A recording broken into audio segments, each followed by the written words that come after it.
अनिकेत को ऑफिस का काफी काम था, इसलिए वो देर रात तक काम करता रहा और सुबह जब उसकी आंख खुली तो अनिकेत हड़बड़ाहट में उठता है और जल्दी से बाथरूम की ओर जाता है। फिर जल्दी से नहाकर वो बाहर आता है तो देखता है कि उसके कपड़े प्रेस किए हुए बिस्तर पर रखे हैं। वो जल्दी से तैयार होकर कमरे से बाहर आता है और टेबल पर रखी नाश्ते की प्लेट में से एक आलू का पराठा हाथ में पकड़कर वो ऑफिस के लिए निकलने लगता है। तभी उसकी सबसे छोटी और मोटी बहन रूपाली उसे टोकते हुए कहती है, क्या है भैया, ये इस एक पराठे से क्या आपका पेट भर जाएगा? अब भरेगा तो नहीं मोटू, लेकिन लेट हो रहा हूं ना, इसलिए बिल्कुल भी बैठकर खाने का समय नहीं है। मैं लंच ठीक से खा लूंगा। अच्छा, और लंच में क्या खाएंगे? बाहर का तो आप कुछ खाते नहीं और घर का लेकर नहीं जा रहे। अरे वो अब हकलाना बंद करो और चुपचाप यहाँ बैठकर आराम से नाश्ता कीजिए। अभी पूरा पौना घंटा बाकी है आपके ऑफिस टाइमिंग में। तब तक राजमा चावल भी बनकर तैयार हो जाएंगे। मैं आपके लिए लंच के लिए वो भी पैक कर दूंगी। अरे वाह, तो पहले बताना चाहिए था ना कि अभी समय है, और ऊपर से तुम मेरे फेवरेट राजमा चावल बना रही हो। फिर तो मैं जरूर लंच लेकर जाऊंगा, भले ही मुझे देरी क्यों ना हो जाए। ओए मोटी, ऐसा कर 2 पराठे और ले आजा। ये हुई ना बात। अनिकेत आराम से बैठकर आलू के पराठे खाने लगता है। तभी उसकी 5 बहनें वहाँ खड़े होकर उसको देख रही होती हैं। उन्हें देखकर अनिकेत कहता है, अरे तुम 5 मुझे यूं घूर कर क्यों देख रही हो? तुम 5 का व्रत है क्या? हम क्यों व्रत रखेंगे भैया? तो फिर मुझे घूर कर क्यों देख रही हो भाई? तुम सब भी बैठकर खाना खा लो ना। हम आपको इसलिए घूर रहे हैं क्योंकि आप अपना बिल्कुल भी ध्यान नहीं रखते। अगर हम आपको रोकते नहीं तो आप तो उस एक आलू के पराठे को खाकर ही सारा दिन निकाल देते। और आपको याद नहीं क्या भैया, माँ हमेशा क्या कहती थी कि कभी भी खाली पेट घर से नहीं जाना चाहिए। सच में मैं बड़ा किस्मत वाला हूँ जो मुझे तुम 5 ख्याल रखने वाली प्यारी बहनें मिली हैं। अब देखो ना, सुबह लेट उठने के बाद भी सब कुछ मुझे करा कराया मिल गया। यहाँ तक कि अलमारी से कपड़े तक भी नहीं निकालने पड़े। आप भी तो हमारा कितना ख्याल रखते हो भैया। हम 5 की खुशी के लिए दिन रात मेहनत करते हो, तो आपका ख्याल रखना तो हमारा फर्ज है। और माँ बाबा के जाने के बाद एक आप ही हो जिसने हमें माँ बाप दोनों का प्यार दिया है। ऐसे ही समय बीता। एक रोज अनिकेत अपने दोस्त के साथ लंच कर रहा था। फाइनली मेरी बहन की शादी तय हो गई यार। अब कुछ दिनों के बाद वो अपने ससुराल जाएगी और फिर घर का बड़ा एसी वाला कमरा मेरा। अबे साले, तुझे अपनी बहन की शादी की ज्यादा खुशी है या एसी वाला कमरा मिलने की? यार सच कहूं तो कमरा मिलने की। नहीं, सच कहूं तो दोनों की यार। मेरी बहन है मुझसे बड़ी, लेकिन हरकत बिल्कुल बच्चों की तरह करती है। वो मुझसे रोज लड़ती है यार। कई दिनों से उसके लिए लड़का ढूंढ रहे थे, लेकिन अब जाकर कोई अच्छा लड़का मिला है उसके लिए। इस बार उसका इस शादी से पहले का आखिरी रक्षाबंधन होगा, तो सोच रहा हूँ कि इस बार उसे क्या गिफ्ट दूं यार। अच्छा सा सजेस्ट करना यार। शादी में तो वो सब अपनी पसंद का लेगी, तो राखी पर उसे क्या दूं? अबे तो खुद मुझसे पूछ रहा है यार। तेरी तो एक बहन है तो तू इतना सोच रहा है, मेरी सोच 5 बहनें हैं। अब उन सबको क्या दूं, कुछ समझ में नहीं आ रहा यार। ऊपर से मैं अभी तक उनके लिए एक भी रिश्ता नहीं ढूंढ पाया यार अनिकेत, अब एक बहन हो तो बताऊं, तेरी 5 बहनों के लिए मैं क्या ही बताऊं यार। अच्छा सुन, मेरी मान तो तू ना सबको शगुन के लिफाफे में 100 रुपए डाल के दे दे यार, सस्ते में निपट जाएगा। और रही बात शादी की, तो वो तो तेरे ऊपर बड़ी जिम्मेदारी है, जानता हूं। लेकिन किसी भी तरह मुझे पायल के लिए लड़का ढूंढना ही होगा यार। आज नहीं तो कल उसकी शादी तो करवानी ही है ना। अरे ये क्या यार, तेरी बातों के चक्कर में तो सारा खाना ही ठंडा हो गया। खाना। अनिकेत की बहनें अब बड़ी होने लगी थी, इसलिए अब अनिकेत को उनकी शादी की चिंता सताने लगी और वो अब उनके लिए लड़का ही ढूंढता रहता। ऐसी एक रोज जब पायल एक लड़के से बात कर रही थी, तभी अनिकेत कमरे से बाहर आ जाता है और पायल को दरवाजे पर उस लड़के से बात करते हुए देख लेता है। जब वो लड़का वहां से जाता है तो अनिकेत, वाह, अरे वाह, क्या पसंद है तेरी? है तूने तो बड़ा हैंडसम लड़का पसंद किया अपने लिए। भैया ये आप क्या कह रहे हो? अरे शर्मा मत पगली, तू बता क्या नाम है उसका। अरे तेरे हाथ पीले हो जाए तो सबसे ज्यादा खुशी तो मुझे ही होगी ना। तभी वो लड़का वापस आकर कहता है, ठीक है मैडम, तो मैं ये रद्दी लेने कल आ जाऊंगा। हैं? रद्दी? पायल, तू अपने होने वाले पति से अब रद्दी उठवाएगी? अरे तेरे ससुराल वाले क्या कहेंगे यार? अरे भैया ये कबाड़ी वाला है। हैं? कबाड़ी वाला? चलो कोई नहीं, प्यार तो अंधा होता है ना। और वैसे भी आजकल रद्दी वाला भी अच्छा कमा लेता है। बताओ भाई कितना कमा लेते हो? क्या भाई साहब, कबाड़ी वाला मैं हूँ और कचरा आपके दिमाग में भरा हुआ है। ओह सॉरी, माफ करना भाई साहब। भैया आपने टेंशन के चलते कहीं सच में पायल दी की शादी कबाड़ी वाले से मत करा देना। हाँ नहीं तो हम सबको उसे कबाड़ी जीजू कहकर बुलाना होगा। अच्छा अब ये सब छोड़ो। वैसे भैया आपको याद है ना आज संडे और आपने हम सबको प्रॉमिस किया था कि आप हमें रक्षाबंधन की शॉपिंग के लिए मार्केट लेकर जाएंगे। ओह तो आज मेरा कंगाल होने का दिन है। अच्छा चलो ठीक है, अब तुम सब तैयार हो जाओ, फिर हम सब शॉपिंग पर चलते हैं। अनिकेत अपनी सभी बहनों को खरीदारी के लिए एक शोरूम ले जाता है, जहां वो सब अपने लिए कपड़े और सुंदर सुंदर राखी खरीदती हैं। लेकिन इन सब में उसके काफी पैसे खर्च हो जाते हैं। हे भगवान, काफी पैसे खर्च हो गए। अभी तो बिजली का बिल, पानी का बिल और घर में राशन भरवाना बाकी है, और अभी तनख्वाह आने में 10 दिन बाकी हैं। लेकिन कोई बात नहीं, इन पैसों के बदले जो मैं इनके चेहरे पर खुशी देख पा रहा हूँ, उससे एक अलग ही सुकून है। अरे भैया, आप अपने लिए कुछ नहीं ले रहे? नहीं, मेरे पास अभी कपड़े रखे हैं। वो कुर्ता पजामा लिया था ना दिवाली पर, तो बस वही पहन लूंगा। वो सब घर आ जाते हैं, लेकिन अब अनिकेत काफी परेशान था। अब उसके बाकी पैसे, बिजली का बिल, घर का राशन और बाकी खर्चों में निकल गए। अब उसके समझ में नहीं आ रहा था कि वो अपनी 5 बहनों को राखी का गिफ्ट कहाँ से लाकर देगा। अगले दिन वो ऑफिस में रौनक से इस बारे में बात करता है। यार रौनक, वो मुझे कुछ पैसों की मदद चाहिए यार। साल में एक बार ये त्योहार आता है ना, तो अपनी बहनों को कुछ नहीं दे पाऊंगा तो अच्छा नहीं लगेगा यार। माफ करना दोस्त, लेकिन तू तो जानता है ना, शादी वाला घर है तो पैसे कहीं ना कहीं खर्च हो जा रहे हैं यार। लेकिन उनकी ये सारी बातें रूपाली फोन पर सुन लेती है। दरअसल गलती से अनिकेत के हाथों उसका नंबर डायल हो गया होता है। अब वो समझ जाती है और अपने बहनों से इस बारे में बात करती है। और फिर अगले दिन, अनिकेत, पैसों का इंतजाम हो गया है, ये ले रख ले। ऐसे ही राखी वाला दिन आ जाता है। फिर एक एक कर सभी अपने भाई की कलाई पर राखी बांधती हैं। आप जैसा भाई भगवान हर बहन को दे, जो अपनी बहनों को माँ बाप जैसा प्यार दे। हाँ भैया, ऊपर वाला आपको सारी खुशियां दे। तुम 5 ही तो मेरी खुशी हो। तुम सब भी हमेशा खुश रहो। कुछ दिन बाद अनिकेत तनख्वाह आने पर रौनक को पैसे लौटाता है, तो रौनक उससे कहता है, अरे ये पैसे मुझे नहीं चाहिए भाई, क्योंकि ये मेरे पैसे हैं ही नहीं। ये तो मुझे तुम्हारी 5 बहनों ने दिए थे, जो उन्होंने अपनी पॉकेट मनी से जोड़े थे, ताकि तुम उनके लिए बिना परेशानी के तोहफे ले सको। और यार, उन सब ने तो मुझे तुम्हें कुछ भी बताने से मना भी किया था। ये सुनकर अनिकेत की आंखों में आंसू आ गए और घर आकर उसने अपनी 5 बहनों को गले से लगा लिया।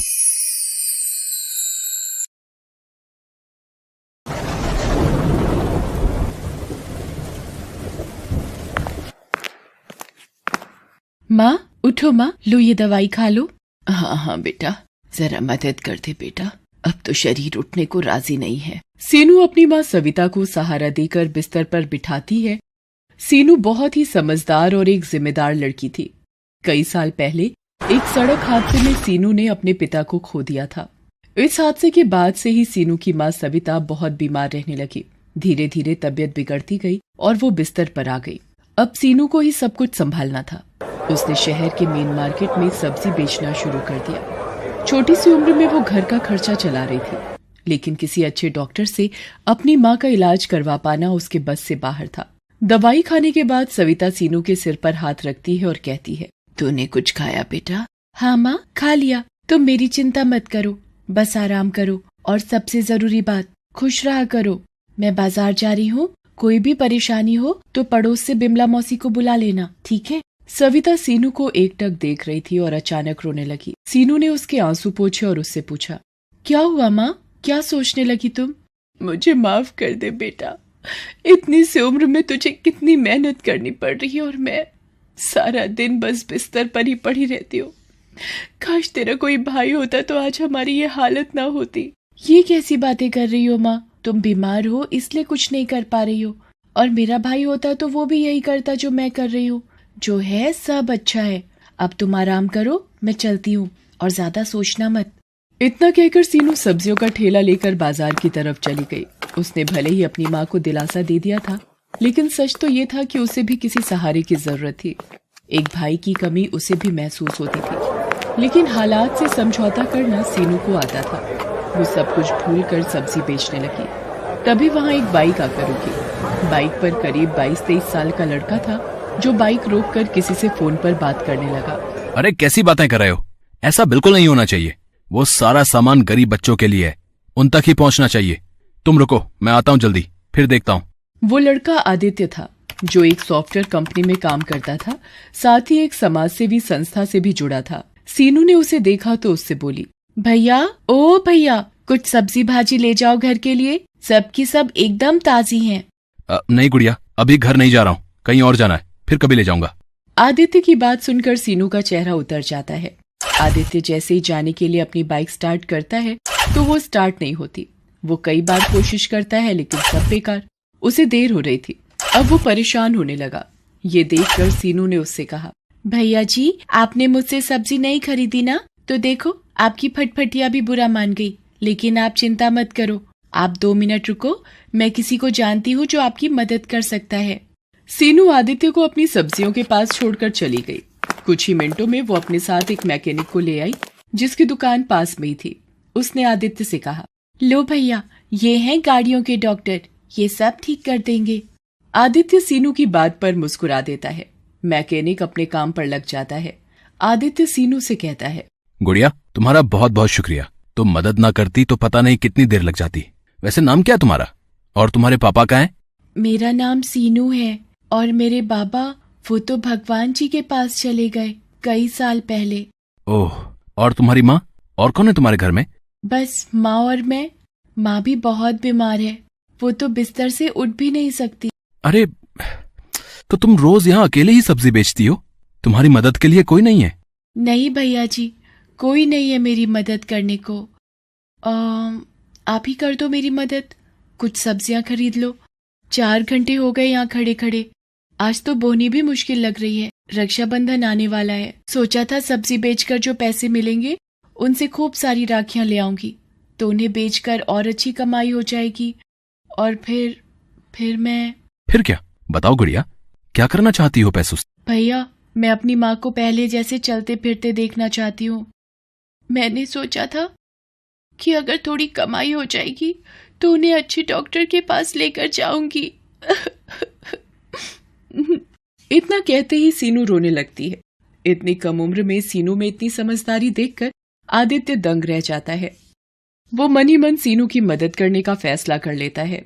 वो सीनू की सब्जियों को अलट पलट कर देखता है और उससे कहता है, अरे मैं तो भूल ही गया था, मैं एक समाज सेवी संस्था से जुड़ा हूँ। वहाँ कल गरीब बच्चों को खाना खिलाने वाले। तुम रुको जरा 1 मिनट। आदित्य तुरंत किसी को फोन लगाता है और कुछ देर बात करने के बाद सीनू से कहता है, चलो भाई गुड़िया, हो गया तुम्हारा काम। तुम फटाफट पैसे जोड़ो और मुझे बताओ, ठीक है? अभी थोड़ी देर में एक लड़का आएगा और तुम्हारी सारी सब्जियां लेकर जाएगा, ठीक है?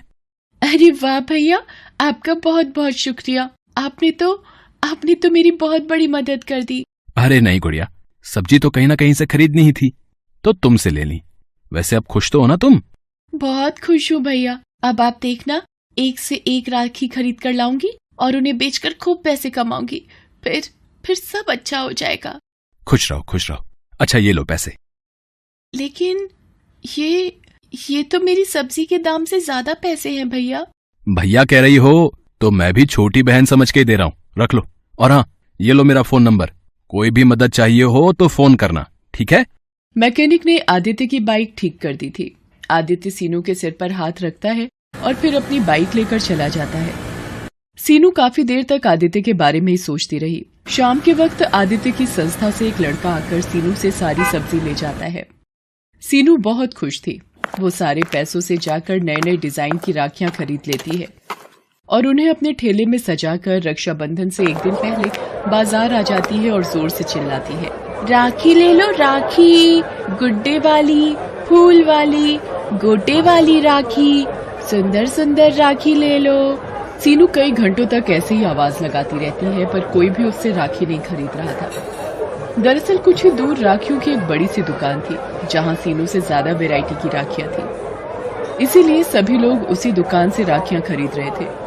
ये देखकर सीनू फिर से उदास हो गई थी। शाम हो गई पर उसकी एक भी राखी नहीं बिकी। वो अपनी राखियों के साथ घर पहुंची तो उसे उदास देखकर सविता ने पूछा, क्या हुआ सीनू? जाते हुए तो बड़ी खुश थी तू। क्या बताऊं माँ, पूरा दिन धूप में चिल्लाती रही पर किसी ने एक भी राखी नहीं खरीदी मुझसे।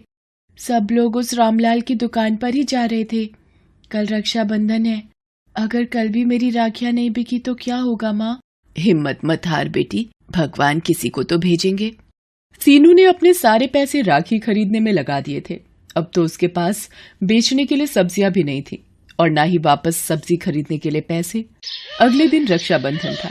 वो सुबह सुबह ही अपनी राखियां लेकर बाजार पहुंच गई। 1-2 लोगों ने आकर उसकी राखियां देखी जरूर, पर खरीदी नहीं। दोपहर हो गई थी। सीनू का सब्र टूटता जा रहा था। तभी उसने सामने से आदित्य को आते देखा। अरे भैया, आप कैसे हो आप? अरे गुड़िया, मैं अच्छा हूँ गुड़िया, तुम्हारी राखियां देखने आया हूँ और खरीदने भी। अच्छा तो लीजिए ना, ये देखिए, इस पर कितना प्यारा गुड्डा लगा है और ये फूल वाली अच्छी है ना? सीनू खुश दिखने की कोशिश तो कर रही थी, पर आदित्य उसका चेहरा देखकर सब समझ गया था। उसने आते हुए राखियों की दुकान और उसमें लगी भीड़ भी देख ली थी और उसे समझने में देर नहीं लगी कि सीनू के लिए अपनी राखियां बेच पाना कितना मुश्किल था। उसने सीनू से कहा, गुड़िया, तुम बहुत छोटी हो, इतनी सी उम्र में तुम में जो हौसला है उसकी जितनी तारीफ की जाए वो कम है। लेकिन बेटा, ऐसे काम नहीं चलेगा, तुम्हें कुछ और सोचना होगा। मतलब भैया, मैं कुछ समझी नहीं। आदित्य उसकी तरफ देखकर मुस्कुराता है और अपनी बाइक साइड में लगाकर सीनू की जगह जाकर खड़ा हो जाता है और जोर जोर से चिल्लाने लगता है, ले लो, किस्मत वाली राखी ले लो। इसे खरीदोगे तो किस्मत खुल जाएगी, हर मुश्किल दूर भाग जाएगी। जिस भाई की कलाई पर बंधेगी ये राखी, उसकी उम्र 100 साल की हो जाएगी। ले लो। आदित्य की पर्सनैलिटी बहुत अच्छी थी। लोग उसे राखियां बेचते हुए देखकर पहले ही चौंक गए थे। ऊपर से आदित्य का उनको बुलाने का तरीका भी मजेदार था। धीरे धीरे लोग उसके पास आते गए। सीनू उन्हें राखियां बेचती गई और आदित्य इसी तरह मजेदार बातें करके लोगों को आकर्षित करता गया। कुछ ही देर में सीनू की सारी राखियां बिक गई। ये देखकर आदित्य बहुत खुश हुआ। उसने सीनू से कहा, देखा गुड़िया, ऐसे बेचते हैं सामान। सारी राखियां बिक गई तुम्हारी। नहीं भैया, सारी नहीं बिकी, मैंने एक राखी बचा कर रखी है। लेकिन क्यों गुड़िया? अभी तो तुमने एक ग्राहक से कहा कि सारी राखियां बिक गई हैं, उसके लिए नहीं बची। तुमने ये राखी उसे क्यों नहीं दी? क्योंकि ये राखी बेचने के लिए नहीं, बल्कि मेरे भैया की कलाई पर सजने के लिए है। मैं जानती हूँ कि मेरी हैसियत बहुत छोटी है। मुझे हमेशा से एक भाई की कमी महसूस होती थी। अगर आपको बुरा ना लगे तो क्या मैं आपको राखी बांध सकती हूँ? क्यों नहीं गुड़िया, मेरी भी कोई बहन नहीं है। और सच कहूं तो तुम्हें देखकर मुझे भी ऐसा ही लगा कि अगर मेरी कोई छोटी बहन होती तो बिल्कुल तुम्हारे जैसी नटखट होती। इतना कहकर आदित्य अपना हाथ सीनू की तरफ बढ़ा देता है और सीनू उसकी कलाई पर राखी बांध देती है। दोनों बहुत खुश थे। फिर आदित्य अपनी जेब से एक तोहफा निकालकर सीनू को देता है। सीनू चौंक जाती है और कहती है, अरे भैया, ये मेरे लिए? हाँ, तुम्हारे लिए ही है। अब बातें छोड़ो और जल्दी से इसे खोल कर देखो। सीनू जल्दी से अपना तोहफा खोलती है। उसमें शहर के एक बड़े डॉक्टर से अपॉइंटमेंट का पर्चा था। सीनू की आंखों में आंसू आ जाते हैं। वो बस आदित्य को देखती रह जाती है, कुछ नहीं बोल पाती। तुमने जितने दुख झेलने थे झेल लिए मेरी बहन। अब तुम्हारा भाई आ गया है जो सब ठीक कर देगा।